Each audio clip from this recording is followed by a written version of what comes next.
Focus Climat, le sujet fait débat actuellement. Dans le monde, cela concerne tous les pays car l'humanité en dépend. Alors avec l'accélération des activités, l'être humain a exacerbé son influence sur les ressources de la planète, avec pour conséquence un niveau très élevé des différents types de pollution. Le climat mondial a subi des changements avec le réchauffement de la planète. Chaleur et froid extrêmes, grosses pluies ou crues subites, sécheresse, tout cela affecte la vie des peuples. Alors qu'on vient de célébrer la journée internationale de la Terre, on s'intéresse au changement climatique dans ce focus. Comment on est arrivé là aujourd'hui? Mais surtout, comment renverser la tendance? Quelles actions prendre? Avec moi sur ce plateau, ma collègue Nitoucha Djia et nos invités. En effet, Rishi Gopal, merci d'être des nôtres pour ce focus axé sur le changement climatique. Maurice ne figure pas parmi les gros pollueurs mondiaux, mais notre pays reste un des États les plus vulnérables face à ce phénomène. Le Global Risk Report 2022 avait classé Maurice 107e au niveau des pays à haut risque face au changement climatique, alors qu'en 2021, Maurice se classait 51e. Le pays a progressé, mais les efforts doivent être maintenus car le climat évolue chaque instant, chaque seconde même.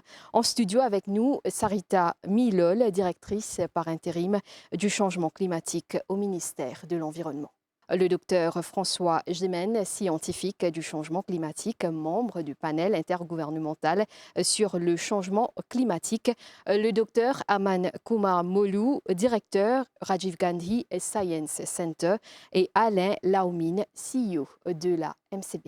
Alors justement, on va parler, on va aborder ce dossier qui concerne le monde, mais on sait aussi que Maurice est un petit État insulaire en développement et est directement impacté par ce qui se passe ailleurs. Alors on va voir la situation comme elle est aujourd'hui et comment Maurice se positionne là-bas.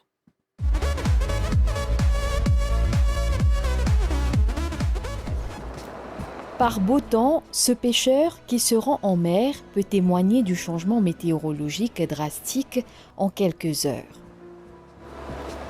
Ce planteur, qui cultive des légumes, ne peut être assuré d'obtenir une bonne récolte, en cause les caprices de Dame Nature. On a souvent tendance à l'ignorer, mais les effets du changement climatique bouleversent quotidiennement notre vie. Loin des grands pays pollueurs, les îles de l'océan Indien doivent à tout prix unir leurs efforts pour combattre les effets du changement climatique. La Commission de l'océan Indien reste la force unificatrice.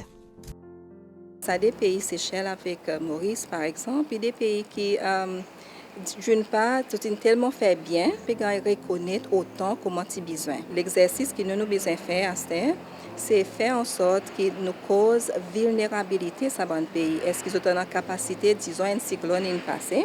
Est-ce qu'ils ont sa capacité suffisante pour être capable de relever après ce cyclone? Le ministre de l'Environnement est d'avis que chaque pays est négociateur quand il s'agit du débat climatique. Maurice reçoit ainsi le soutien financier de l'Union européenne dans le développement des capacités pour lutter contre les effets du réchauffement de la planète.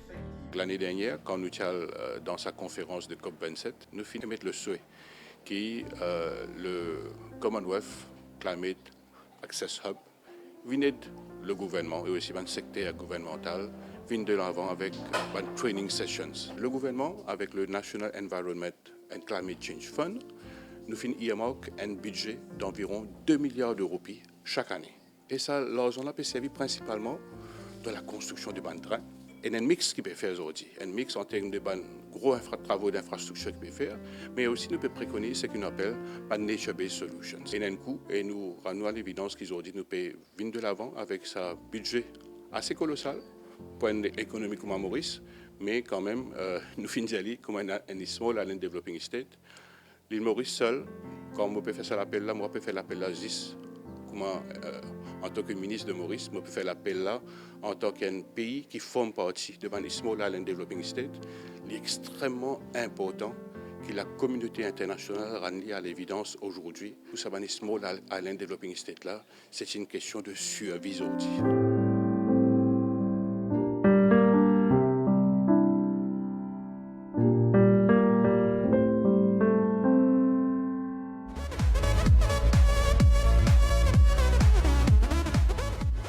Docteur François Gimène, la vulnérabilité des petits États insulaires est un aspect important quand on parle du débat climatique et chaque pays en est négociateur. Bien entendu, Nitoucha, il est évident que aujourd'hui, tous les pays sont concernés par les impacts du changement climatique. La difficulté, et c'est ça qui crée des problèmes d'injustice et d'inégalité, c'est que bien entendu, tous les pays ne sont pas responsables à parts égales. Les pays industrialisés portent évidemment la plus grande part de responsabilité. Et par contre, certains pays sont beaucoup plus vulnérables que d'autres en raison à la fois de leur niveau de développement, mais aussi en raison de leurs caractéristiques géographiques. Il est certain que Maurice, en tant que petit État insulaire en développement, fait partie des pays qui sont très vulnérables, à la fois à la hausse du niveau des mers, à la recrudescence de l'activité cyclonique, ou aussi à la baisse des précipitations. Ça veut dire non seulement qu'énormément de secteurs économiques à Maurice vont être affectés, je pense bien sûr au tourisme, mais aussi à l'agriculture, mais que les gens vont aussi être touchés dans leur vie quotidienne, notamment au travers d'impacts sur la santé publique, par exemple la multiplication de certaines maladies transmissibles par des moustiques, par exemple. Madame Sarita Milol, donc directrice par intérim du changement climatique à Maurice, au ministère de l'Environnement. Alors, quelle est la position de Maurice? Où on se retrouve actuellement quand on parle du changement climatique? Quel est le niveau d'affectation ou de problèmes qu'on subit actuellement? Comme petit État insulaire, on l'a bien dit que Maurice est très vulnérable aux effets du changement climatique. Je voudrais partager quelques chiffres avec vous pour que vous puissiez comprendre mieux. Donc, depuis 1950, alors que l'accroissement de la température a été de 1,1 degré, c'est la moyenne mondiale, pour Maurice, ça a été 1,39 degré. Donc, déjà énorme, je dirais, comparé à la moyenne mondiale. Si je prends ce qu'on appelle communément à Maurice le sea level rise, ça a été de 8 mm à Port-Louis, rien que la moyenne de ces 10 dernières années, alors que la moyenne mondiale est que de 3,3 mm par an. Donc, vous comprenez maintenant, quand on parle de petit État insulaire, l'aspect vulnérabilité, c'est très pertinente, la question de vulnérabilité. Donc, comment s'adapter à ces impacts du changement climatique, de l'augmentation de la température, de l'augmentation du niveau de mer? C'est ça notre souci principal. Donc, la position que Maurice a prise, déjà à la COP 26, les COP précédentes, la COP 27 qu'on a été, c'était une position prise en consultation avec toutes les parties prenantes du pays. Donc, secteur privé, la société civile, les ONG, l'académie. Donc, on a parlé de qu'est-ce qui est prioritaire pour le pays. Donc, l'atténuation du climat, oui, il faut faire partie de cet élan global pour atténuer, mais c'était un cri du cœur que l'adaptation aux effets du changement climatique était primordiale pour nous, en tant que pour la sécurité alimentaire, sécurité en eau, pour la pêche, pour la santé. Donc, l'adaptation a été mise en avant-plan. Et avec l'adaptation, bien sûr, vient la question financement.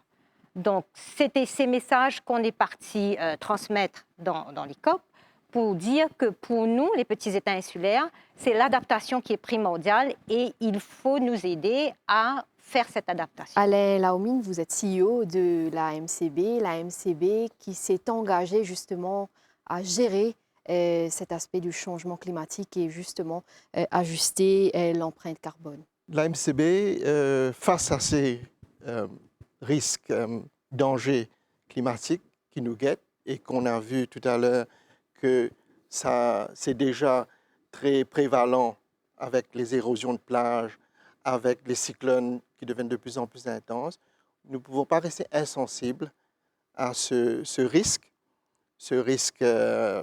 potentiel à l'avenir qui va impacter notre économie. L'AMCB, on a toujours été intimement lié au développement de l'île Maurice et nous pensons que ce danger qui nous guette a le potentiel de disrupter cet environnement économique prospère que nous connaissons. Alors, nous, à la MCB, on a depuis pas mal d'années déjà, en 2020 d'ailleurs, on a fait une conférence pour élaborer un peu les risques du changement climatique et rallier les stakeholders, rallier le secteur privé en collaboration avec le secteur public et la société civile afin de mieux conscientiser l'ensemble de la population sur ce danger qui nous guette. Je dois dire que depuis 2020, il y a eu le confinement, il y a eu Covid, je pense, qui a conscientisé davantage la population avec ce risque climatique, ce qui nous fait aujourd'hui dire que c'est le moment d'agir. On ne peut plus rester chez soi et de dire c'est un danger et ne rien faire. C'est le moment aujourd'hui de rallier tout le monde, d'avoir aussi les individus comme les entreprises embarqués sur le même bateau, parce qu'on est tous sur le même bateau, qui va nous permettre justement d'adresser ces problèmes ensemble pour voir comment nous pouvons atténuer ou même nous adapter à ces risques climatiques. On va parler tout à l'heure un peu plus des actions concrètes et à l'île Maurice et bien sûr dans le monde. Docteur Aman Koumamolou, donc le centre Rajiv Gandhi Science Center, donc c'est un centre qui fait la promotion beaucoup de tout ce qui est scientifique, de ce qui est éducatif, pédagogique. Alors, qu'est-ce que vous faites au niveau de votre centre concernant le changement climatique? Pour vous dire que le Rajiv Gandhi Science Center est une institution para-étatique qui opère sous l'égide du ministère de l'Éducation, de l'Enseignement supérieur, la science, la technologie, et qui est gouverné par un board, le Rajiv Gandhi Science Center Trust Fund Board. Et comme vous avez dit, il y a comme main objectif, l'objectif principal, c'est de promouvoir et vulgariser les sciences dans tous les domaines scientifiques à travers la population de la République et surtout les jeunes. Notre focus, ce sont les jeunes, comme on a entendu. Et donc, comme vous avez dit, nous offrons beaucoup de programmes, types de programmes, taillés sur mesure d'après les axes scientifiques qu'on est en train de sensibiliser. Donc, par exemple, nous avons beaucoup de projets forts qu'on travaille avec les jeunes surtout et pour la population. Les jeunes, on travaille sur les concours scientifiques, les séminaires et comme Alain a dit, suite au Covid, nous avons dû nous adapter. Hein? Et pour les jeunes aussi, dans le système éducatif, parce que nous travaillons en collaboration avec le ministère de l'Éducation. Et comme on dit, il faut agir. Le premier pas avant d'agir, c'est sensibiliser. Et donc, c'est l'éducation. Et l'éducation, c'est pour les jeunes. On travaille en étroite collaboration avec beaucoup d'organisations locales et internationales et dans différents secteurs pour promouvoir les sciences. Docteur François Gemène, donc vous êtes scientifique du changement climatique, spécialisé dans ce domaine. Vous donnez des conférences dans plusieurs pays. Là, vous êtes à Maurice, effectivement, pour parler de ça. Alors, comment on est arrivé là, aujourd'hui, que tous les pays tirent la sonnette d'alarme? On dit qu'on est dans une situation d'urgence pour l'humanité. Comment on est arrivé là? On a d'abord rappelé les chiffres tout à l'heure, effectivement, sur l'augmentation de la température qui induit à son tour l'augmentation du niveau de la mer, la multiplication des phénomènes extrêmes, etc. On est arrivé là simplement depuis la révolution industrielle à la fin du 19e siècle qui a fait que la quantité des émissions de gaz à effet de serre, c'est-à-dire en particulier le dioxyde de carbone, mais aussi d'autres gaz comme le métal, ont augmenté considérablement. Et le problème, c'est que ces gaz restent très longtemps dans l'atmosphère et vont provoquer un phénomène d'accumulation qui va engendrer un effet de serre dans l'atmosphère, donc à peine 20 km au-dessus de nos têtes, qui va capturer une partie des rayons solaires et qui va faire que la température de la Terre va se réchauffer de plus en plus. Et donc, ce qui nous a amenés dans cette situation, c'est évidemment l'accélération des flux économiques qui, à son tour, a entraîné une accumulation de ces émissions de gaz à effet de serre. Tout l'enjeu aujourd'hui, il est double. Il faut à la fois ralentir nos émissions de gaz à effet de serre de manière à stabiliser et puis à faire baisser le niveau de concentration de ces gaz à effet de serre dans l'atmosphère, il va falloir également nous adapter aux impacts du changement climatique. Comme j'ai coutume de le dire, il va falloir à la fois éviter ce qui serait ingérable et donc réduire nos émissions de gaz à effet de serre, c'est ce qu'on appelle l'atténuation. Il va également falloir gérer ce qui est d'ores et déjà inévitable, et ça c'est l'enjeu de l'adaptation aux impacts du changement climatique. Ça va nécessiter de changer profondément la structure de nos économies, de nos sociétés. Il va également falloir financer aussi tous ces changements, d'où le rôle important du secteur privé. Et c'est vraiment quelque chose qui va devoir concerner la société à tous les niveaux. Souvent, on attend que le gouvernement règle tous les problèmes. Ici, bien sûr, M. Ravanov va pouvoir représenter Maurice dans les négociations internationales, va pouvoir mettre en place des politiques, des cadres politiques et fiscaux, mais c'est la société dans son ensemble qui doit se mobiliser. Ça passe aussi par les citoyens, par tous ceux, toutes celles qui nous regardent aujourd'hui. Ça passe aussi évidemment par le secteur privé et notamment par les grandes institutions financières ou les grandes industries à Maurice. Adaptation, mitigation, financement, vous l'avez dit, le ministre de l'Environnement, Kaviramano, l'a souligné d'ailleurs à la COP27. Maurice a sollicité le soutien financier de l'Union européenne pour la formation des capacités à Maurice. Quelles ont été les retombées de la COP27, docteur François Gemène? Je dirais que la COP27, qui a donc été organisée en novembre dernier à Sharm el-Sheikh en Égypte, était véritablement un sommet sur le climat centré sur les questions d'adaptation. Et la grande décision qui a été prise, c'est la reconnaissance par les pays industrialisés de l'existence de dommages et de pertes liés au changement climatique dans les pays du Sud et l'engagement à dédommager les pays du Sud pour les pertes et dommages qu'ils subissaient. C'est un accord politique qui est très important. C'est la première fois que les pays industrialisés reconnaissent, au sens de la responsabilité civile, leur responsabilité dans les dommages que connaissent déjà les pays du Sud et s'engagent à les indemniser. Alors le problème pour le moment, c'est que c'est un engagement sur papier et qu'on sait malheureusement, et l'histoire de la coopération internationale nous apprend que beaucoup d'engagements pris par les gouvernements ne sont pas toujours suivis d'effets par la suite. Et ça va être le gros enjeu évidemment de la prochaine COP, la COP 28 qui va s'ouvrir à Dubaï cet hiver, au mois de décembre, c'est de savoir quel est l'argent que les pays industrialisés seront prêts à mettre sur la table pour indemniser les pays du Sud. Alors, Madame Sarita Miele, justement, donc Maurice participe à ces forums internationaux. Maurice fait entendre sa voix, surtout pour les SIDS, les pays insulaires en développement.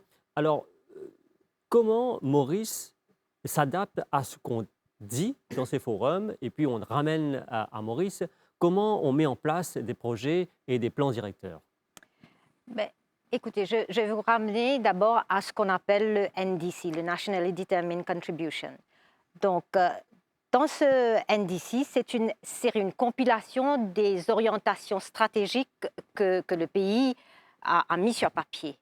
Donc, c'est ça la case de départ. Donc, tout ce qu'on fait doit être ramené à ce document stratégique.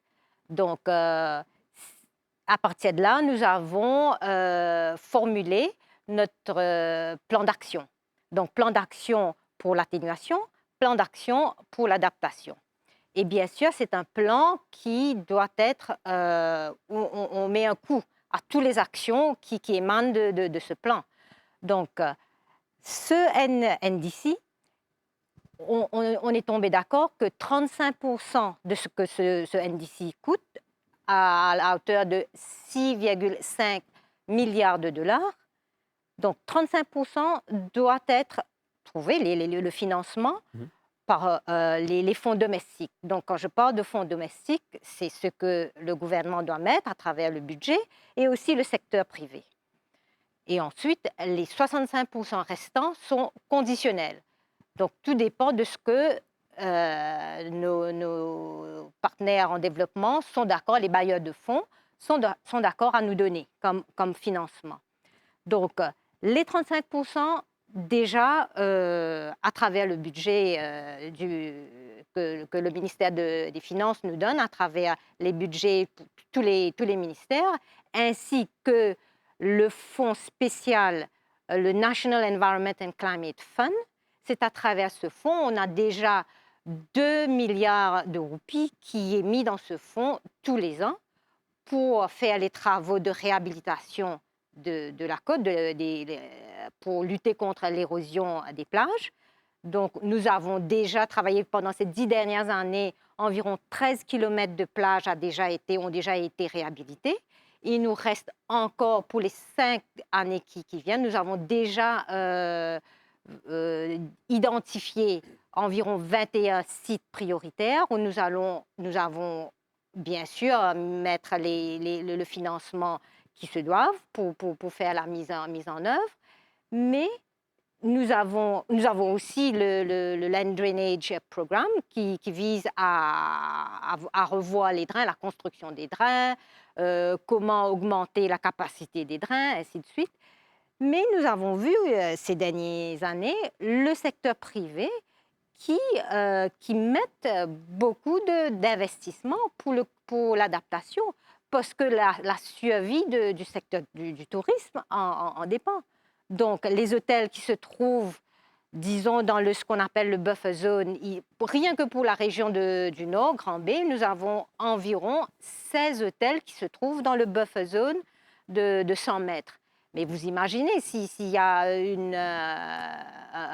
un swell, ce qu'on appelle en anglais la vague déferlante d'1 mètre, mais ça va être catastrophique. Donc, il y a des prédictions que dans disons, une cinquantaine d'années, il ne serait pas étonnant d'avoir des vagues d'une hauteur de 3,50 mètres. Donc, ce sera catastrophique, la fin de ce secteur. Donc, nous travaillons ensemble avec le secteur privé. C'est pour vous dire que le gouvernement travaille avec le secteur privé pour trouver des solutions. Comment faire pour s'adapter à ce genre de situation. Alors, vous avez parlé de ce que font les autorités. Un peu plus tôt, le docteur Gemen a dit qu'il faut avoir aussi toute la population avec nous. Bien Alors, sûr. qu'est-ce qu'on fait pour avoir cette population dans ce combat contre le Beaucoup de réchauffement? sensibilisation d'abord. Parce que lorsqu'on parle comment s'adresser les impacts, les effets du changement climatique, il y a bien sûr le financement, il y a la technologie qui doit être adaptée, il y a la capacité des gens, les techniciens, et il y a l'information. Donc, beaucoup de sensibilisation. Je crois que dans le premier vidéo, nous avons vu un atelier de travail sur comment négocier, mais le ministère de l'Environnement pilote beaucoup d'ateliers de travail, ainsi que les campagnes de sensibilisation. Faire comprendre à la population c'est quoi le changement climatique, parler avec eux pour voir quelles sont les solutions qu'ils peuvent amener. C'est pas seulement on est dans un bureau, on parle que techniquement parlant, ces solutions vont solutionner les problèmes, mais ce n'est pas tout le temps le cas. Il faut aussi écouter ces gens qui habitent dans le littoral, la communauté des pêcheurs, la communauté des agriculteurs. Il faut les écouter, il faut comprendre qu'est-ce qui les concerne et ils ont peut-être la solution eux aussi. Donc c'est pour ça qu'il faut travailler beaucoup avec tous les acteurs. Docteur Aman Koumar Moulou, quand on parle de sensibilisation, il y a aussi les jeunes. Comment expliquer à ces jeunes qu'ils doivent contribuer pour faire face au changement climatique? Pour rejoindre ce que ma collègue a dit, c'est que le Radio Gandhi Science Center, le main focus, c'est sensibilisation. Et on le fait par beaucoup d'axes. Comme je vous ai dit, nous avons déjà chez nous, à notre centre à Bell Village, une exposition permanente, une galerie d'exposition sur le changement climatique intitulée Changement climatique, menaces et défis, qui est très interactif et explique tout pour faire comprendre à la population c'est quoi le changement climatique, quels sont les défis, les risques et c'est quoi les effets de serre, des gaz carboniques, etc. Donc ça, c'est un axe qu'on est en train d'attaquer. Et puis, nous avons beaucoup d'activités qu'on organise pour la population. Et comme vous avez dit, les jeunes, quand on parle des jeunes, on parle toujours, je reviens sur le concept de l'éducation. Et l'éducation, bon, on target beaucoup les étudiants et les enseignants en même temps, parce qu'il faut responsabiliser, autonomiser et sensibiliser les profs aussi, parce que les enseignants sont les médiateurs directs avec les élèves. Et donc, on fait beaucoup de formations en collaboration avec d'autres partenariats, par exemple le ministère de l'Environnement et avec d'autres ministères aussi, et aussi avec le secteur privé. On travaille par exemple avec d'autres organisations comme le PNUD. Récemment, on avait fait un séminaire sur les retombées du conférence de Stockholm Plus 50 qui a eu lieu en juin 2022. Et c'était très positif. Et surtout, il y avait Youth Action for Climate Change. Et donc là, on travaille dans ces axes. Et puis, on fait beaucoup de concours. Par exemple, la semaine prochaine, nous aurons notre National Science Week qui a comme focus le climate change. Et tous nos concours scientifiques, par exemple le Science Quest qui est ongoing. Et ça aussi, nous avons beaucoup de projets de jeunes qui travaillent sur les changements climatiques. Et on voit que les jeunes, comme on parle, on est déjà dans une situation très critique et l'avenir, on doit préparer pour les jeunes. Donc, il faut engager les jeunes et les jeunes du très bas âge. Et on commence ça depuis l'école maternelle. Nous, au niveau, ça paraît étrange, mais on est en train de former les professeurs au niveau maternel pour savoir inculquer des techniques simples aux élèves d'école maternelle. Et puis, ça bouge du pré-primaire jusqu'au primaire ou secondaire. Et avec le ministère de l'Éducation, c'est déjà dans le National Curriculum Framework où les sujets des développement durable et changement climatique sont déjà intégrés dans les différents sujets, les sciences, les langues et même dans les journal papers. Et aussi, on a le what we call environmental citizenship, c'est déjà intégré dans le système. Donc, on a beaucoup d'aspects qu'on travaille en ce moment en collaboration avec différents secteurs. Et avec la MCB, on a réussi un grand projet qu'on avait fait, Young Mauritians Plan for the Planet, qu'on avait fait ça en 2018 et 2019, où on avait travaillé en collaboration avec Australian National University et aussi avec le Questacon qui est en Australie. C'était un plan stratégique, un schéma directeur pour les jeunes et pour les jeunes. C'était fait pour les collégiens et on avait fait une publication sur les visions des jeunes dans les 17 ODD qui existent. Et ça, c'était une grande réussite avec l'apport de la MCB. On a fait une publication qu'on a donnée à toutes les institutions scolaires. Donc, voilà les secteurs clés qu'on travaille en ce moment. Alain Laromine, donc tout à l'heure, vous avez dit que la MCB a un grand intérêt pour ce qui se passe au niveau du changement climatique et aussi ce que Maurice est en train de faire avec les différentes positions prises dans les forums comme les COP, etc. Alors, est-ce que la MCB, la banque par elle-même, est venue avec des actions par elle-même qu'elle est en train de disséminer dans la société? La MCB, on est totalement aligné avec les grands objectifs fixés par l'État, le gouvernement au COP26, qui était de réduire l'émission de gaz à effet de serre de 40% d'ici 2030 et aussi d'avoir 60% de renouvelables dans notre production d'électricité, qui est aujourd'hui à 20%, et d'ici 2030. Alors, ces deux grands objectifs ont un impact important sur le financement des différents projets, des différentes entreprises à Maurice. Alors, je vais prendre le côté, premièrement, le côté atténuation, François en a parlé. Je crois que atténuer veut dire comment on aide à réduire l'empreinte carbone. Alors, à ce niveau-là, nous avons, depuis pas mal de temps déjà, avec les lignes de crédit qu'on a avec l'AFD, fait depuis 2009, nous avons grâce à l'AFD, on a mis en place des lignes de crédit pour les projets d'atténuation et plus récemment aussi avec les lignes pour l'adaptation. Et je pense qu'avec le succès qu'on a vu, au fait c'était graduel parce qu'au début il y avait un peu pas autant d'engouement, mais au fur et à mesure qu'on progresse depuis 2009, on a vu qu'il y a un engouement parmi les entreprises d'accéder à ces fonds pour pouvoir aider à réduire leurs empreintes carbone.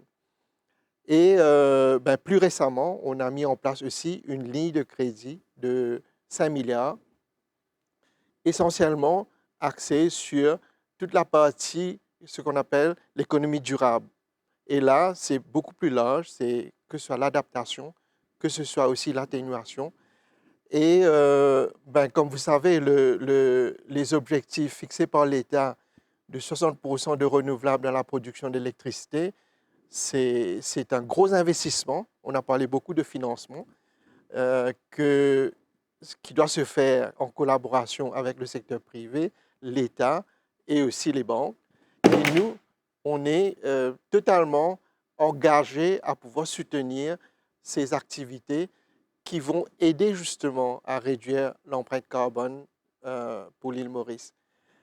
Alors, je crois que quelque part, c'est ces séries d'actions qu'on est en train d'entreprendre au niveau de nos clients, au niveau des différents stakeholders qui vont permettre à ce qu'on arrive à nos objectifs qui sont des objectifs, je dirais, très challenging, parce qu'arriver à réduire 40% l'émission de gaz est challenging, tout comme les 60% de renouvelables. Mais je pense qu'avec la bonne volonté, la collaboration de tout un chacun, le secteur privé, le secteur public et l'ensemble de toute la population, on y arrivera. Alors, qu'est-ce qu'on a fait d'autre aussi par rapport avec depuis qu'on a nous-mêmes lancé notre programme de Corporate Sustainability en 2018. On a mis en place notre programme de Corporate Sustainability. On a aussi aidé à conscientiser beaucoup, et Dr Melou a mentionné à travers les différentes entités, à travers nous-mêmes, les actions qu'on est en train d'entreprendre auprès de nos clients, de conscientiser à avoir une meilleure visibilité sur les actions qu'il faut entreprendre afin que tout le monde soit engagé dans cette même mouvance de réduction d'empreinte carbone. Et nous-mêmes, comme donner le bon exemple, c'est que en tant que quantité, en termes de corporate entity, on s'est dit que on va être neutre en carbone à partir de... au fait, ça fait 2 ans qu'on est déjà neutre en carbone. Comment on le fait? C'est premièrement réduire nous-mêmes l'intensité de consommation d'électricité chez nous, réduire le papier, les bonnes pratiques au niveau de notre propre procurement en achetant local. Mais aussi, on sait qu'on ne peut pas tout compenser, on ne peut pas tout arriver à avoir la neutralité carbone. Alors, on a aussi acheté des crédits carbone qui sont disponibles aujourd'hui dans le marché international pour compenser l'excédent de carbone, d'émissions carbone, qui nous aide aujourd'hui à dire qu'on est neutre en carbone. Alors, vous parlez des actions que vous prenez, et si je comprends bien, il y a un département de Climate Change à l'AMCB, où notre collègue, vous êtes parti voir comment fonctionne ce département. Au ministère de l'Environnement, le Climate Change Department a été mis sur pied en 2020. La lutte contre le changement climatique, c'est aussi l'apport public-privé, comme vous allez le voir dans le reportage qui suit.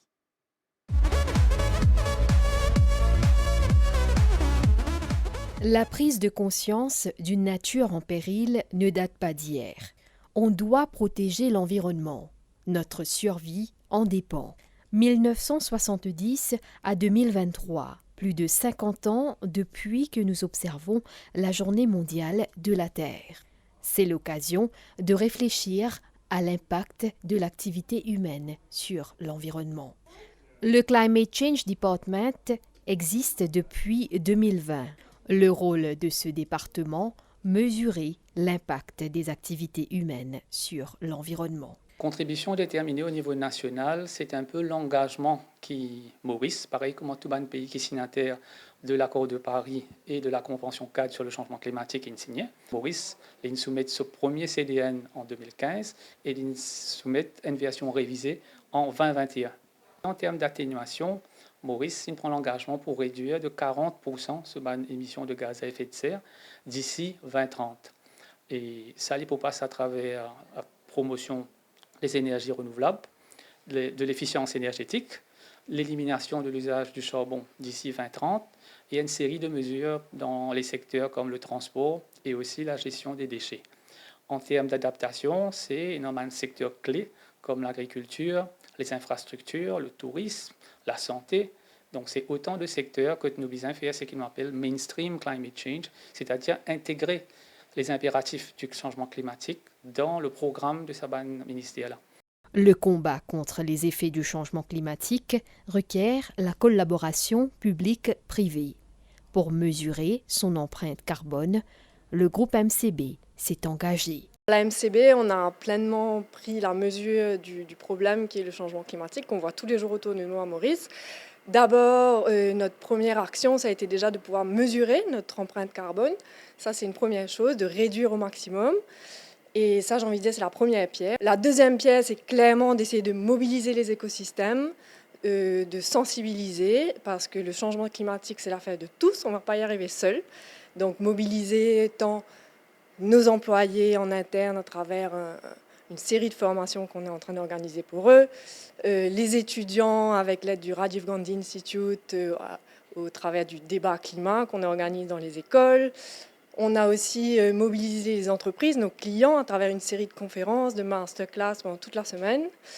Et puis également, j'ai envie de dire, la troisième grosse pierre, c'est d'arriver à développer des produits et services pour aider nos clients justement à transitionner vers une économie bas carbone et au final aider notre pays à réduire nos émissions et à nous adapter parce que en fait, le problème pour Maurice, c'est pas tant d'arrêter de produire et d'émettre, mais surtout de nous adapter à ce changement climatique qui est essentiel.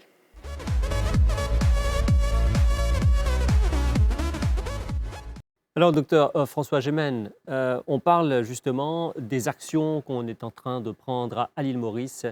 Mais quand on disait tout à l'heure, Maurice n'est pas un gros pollueur, mais subit ces effets des gros pollueurs, même si on prend des actions au niveau local.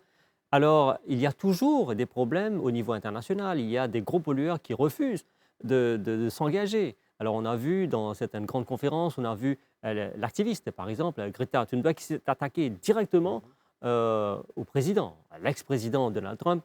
Alors, comment faire justement pour ces pays qui font tant de choses, tant d'actions, et aussi on va subir ce que les autres ne font pas, et comment s'adapter dans ce cas?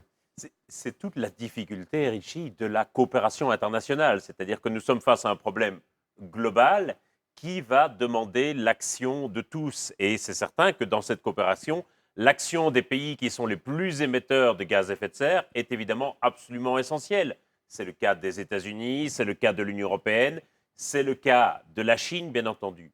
Mais l'autre enjeu derrière cela, c'est que ces pays qui ont quand même commencé aujourd'hui à réduire leurs émissions de gaz à effet de serre et donc à décarboner leur économie, l'enjeu se trouve aussi dans les pays qui ne sont pas aujourd'hui de gros émetteurs de gaz à effet de serre, mais qui risquent de le devenir demain si jamais ils suivent la même trajectoire de développement que celle qu'ont suivi les États-Unis, l'Europe et la Chine.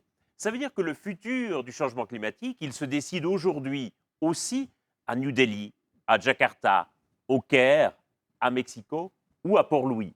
Et que les trajectoires de développement que vont suivre les pays qui ne sont pas de gros émetteurs aujourd'hui vont déterminer largement notre futur. Et donc, il y a véritablement une nécessité à travailler ensemble. Ça va nécessiter de mettre en place des mécanismes d'équité et de justice qui vont comprendre, par exemple, des réparations, mais aussi de transfert de technologie et d'investissement dans les pays du Sud, de manière à ce qu'ils puissent choisir une trajectoire de développement qui soit aussi décarbonée que possible et qui donc ne s'appuie pas sur l'exploitation des énergies fossiles.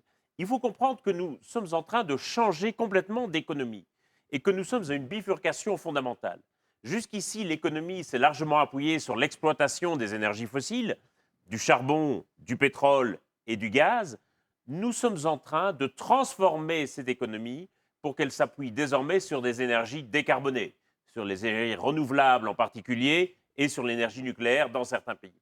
Ça veut dire qu'il faut véritablement faire transitionner l'économie et j'ai envie de dire, c'est aussi l'intérêt en réalité de pays comme Maurice. Quand on voit les objectifs ambitieux de baisse des émissions de gaz à effet de serre, d'augmentation des énergies renouvelables dans le mix énergétique mauricien, c'est aussi l'intérêt de Maurice, je dirais, de sauter dans le train de l'économie décarbonée. Et très clairement, les pays qui aujourd'hui ne montent pas dans le train de l'économie décarbonée, eh bien, risquent bien de rester à quai et ça risque d'être fatal pour leur développement économique dans le futur.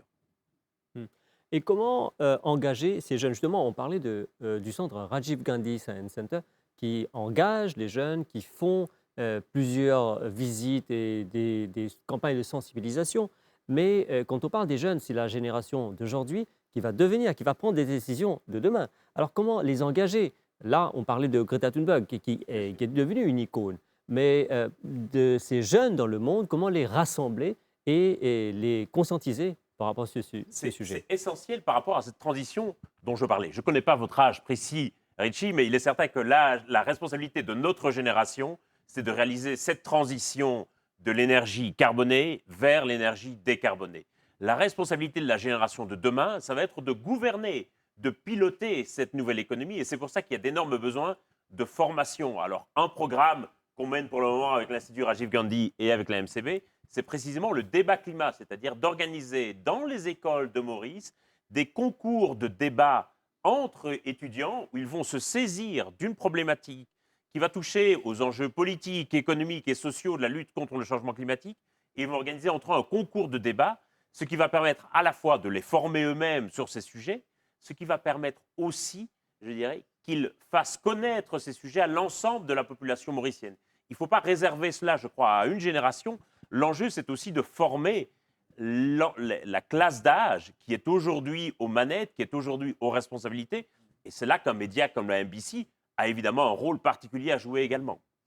Aman Kumar Molou, former les jeunes, c'est un des objectifs de ce projet intitulé Débat climat. Bon, le débat climat, comme François a dit, c'est un projet vraiment innovateur à Maurice, je peux dire, parce que au Rajiv Gandhi Science Center, nous sommes un peu spécialistes dans les concours qu'on organise, mais grâce avec le soutien de la MCB, c'est l'initiative au fait de la MCB qu'on doit reconnaître, mais nous sommes venus soutenir ce projet parce que c'est en ligne avec le vision du gouvernement et aussi avec toutes les décisions du COP 27 qu'on vient de parler. Mais le débat climat, c'est innovateur dans le sens qu'il y a beaucoup d'aspects qu'on est en train de couvrir. Et donc, c'est un projet qu'on avait commencé à discuter en 2019. Et bon, c'est réalisé, mais l'effet qu'on s'est passé à Covid en 2020, on n'a pas pu implémenter ce projet. Mais ça nous a aidé à bien renforcer le projet. Et maintenant, on a implémenté ce projet. Donc, le mot débat climat, c'est en deux parties. Débat et climat. Climat, on vient de parler de tout. Donc, c'est sensibilisation dans le climat avec un K majuscule. Et puis, le débat, c'est important pour les jeunes parce que ça aide dans beaucoup d'aspects. On appelle ça les soft skills aussi.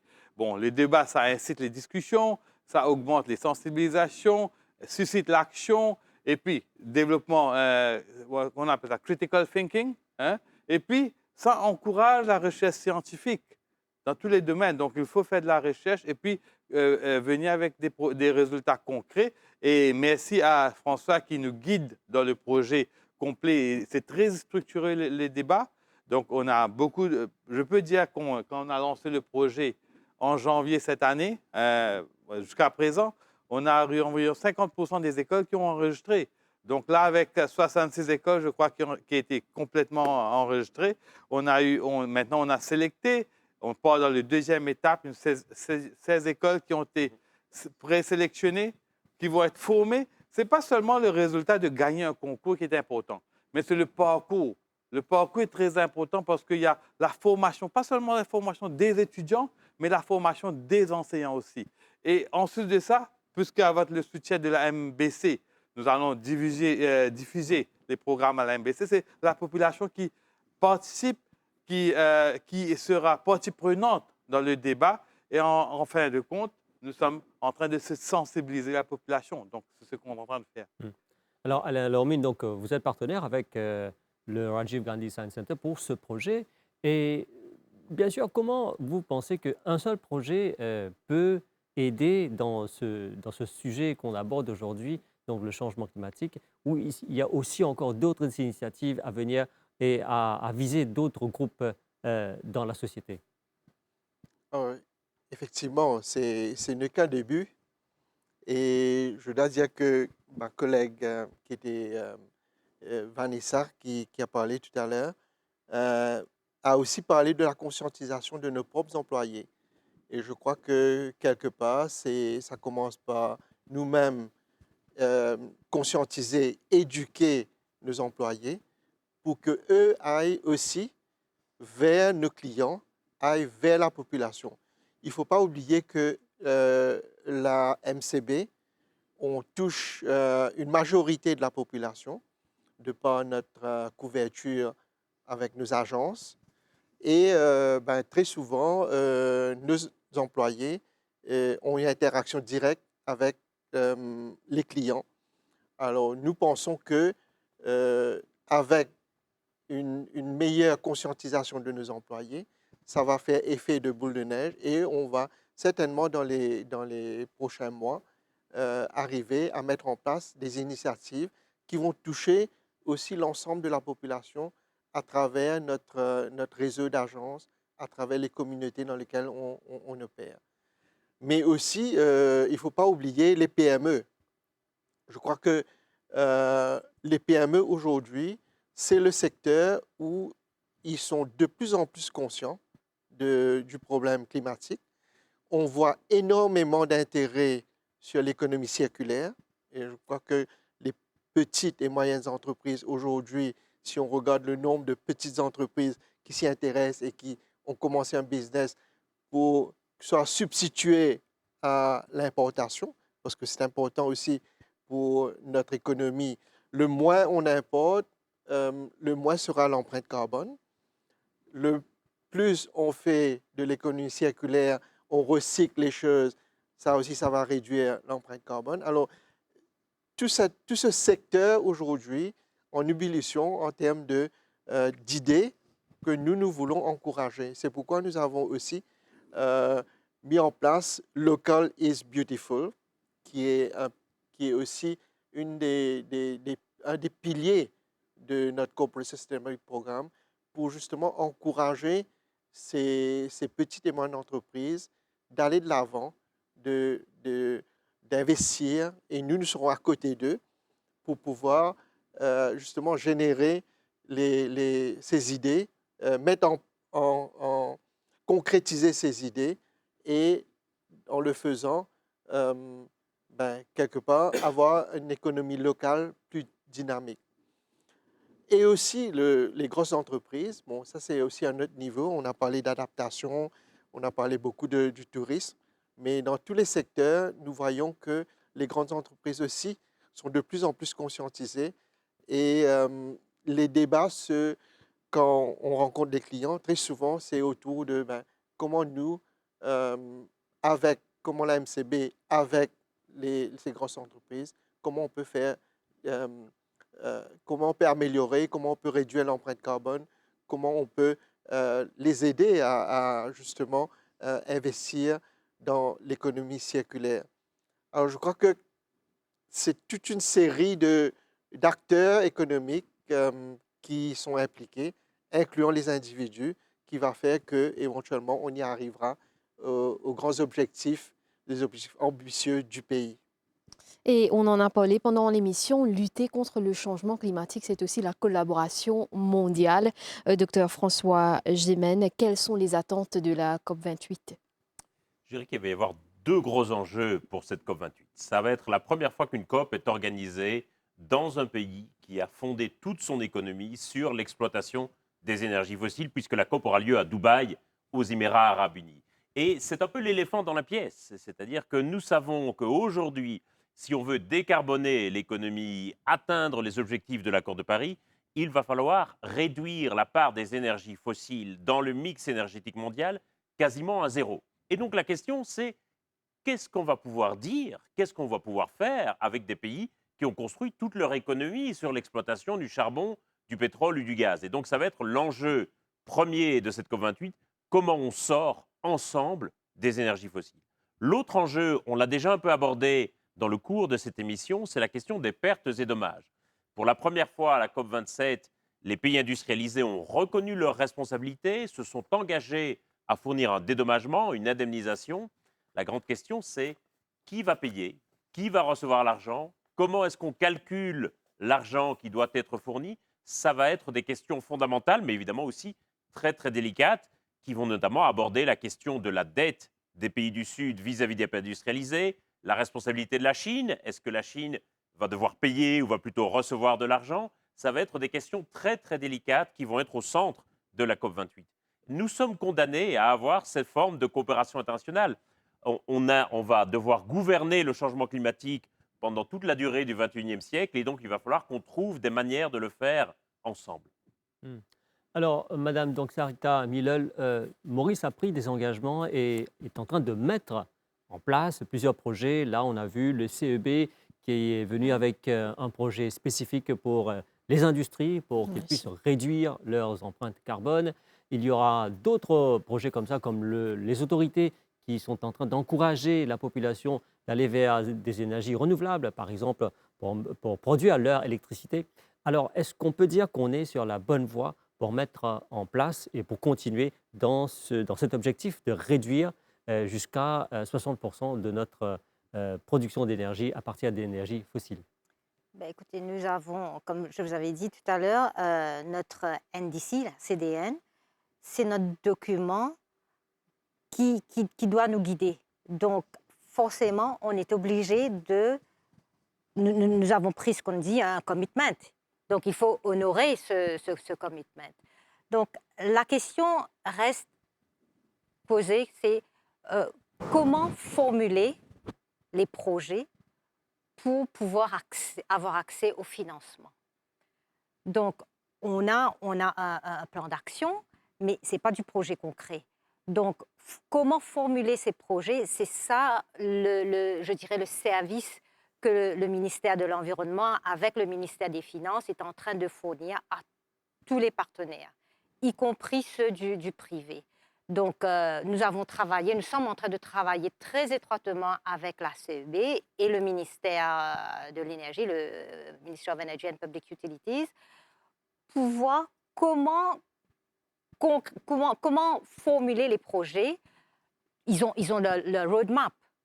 Donc, comment formuler des projets à partir de ce roadmap pour pouvoir accéder au financement.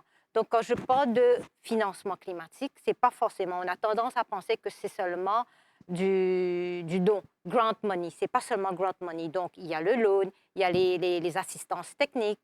Et loan, le reimbursable grant, donc un loan c'est un grant, mais qu'on doit rembourser, mais sans mettre le taux d'intérêt. Donc, si on ne formule pas un projet comme il se doit, ça ne devient pas un bankable project. Je crois qu'Alain va être d'accord avec nous. Il y a cet aspect quand un projet n'est pas bien ficelé, c'est pas facile d'avoir l'argent pour le mettre en œuvre. Donc, c'est ça que nous sommes en train de travailler avec tous les acteurs, y compris les acteurs du privé, où on leur a dit que venez vers nous, c'est quelque chose qu'on peut faire ensemble, formuler les projets, essayer de trouver ces bailleurs de fonds qui peuvent nous donner l'argent pour mettre en œuvre ces projets, parce qu'on a dit 2030, c'est demain. Donc, on n'a pas beaucoup de temps pour arriver à comment on dit, achieve ces targets, ces objectifs que nous-mêmes nous avons mis. Nous avons dit que c'est possible. Ce sont des objectifs très ambitieux, mais il faut bouger ensemble pour arriver à 2030. À 2030, oui. Mais vous l'avez dit, donc la collaboration secteur public, secteur privé, ONG, institutions publiques, institutions éducatives, pédagogiques, locales, internationales. et médias, bien sûr, et ce qu'on est en train de faire aujourd'hui avec cette émission et qu'on va continuer aussi. Il y aura beaucoup d'autres choses à venir avec ce projet, avec Rajiv Gandhi Science Center et la MCB en partenariat. Donc, merci, mesdames et messieurs, pour avoir suivi ce focus. Donc, on vous donne rendez-vous pour un prochain focus avec d'autres collègues sur d'autres sujets de l'actualité. Merci, au revoir.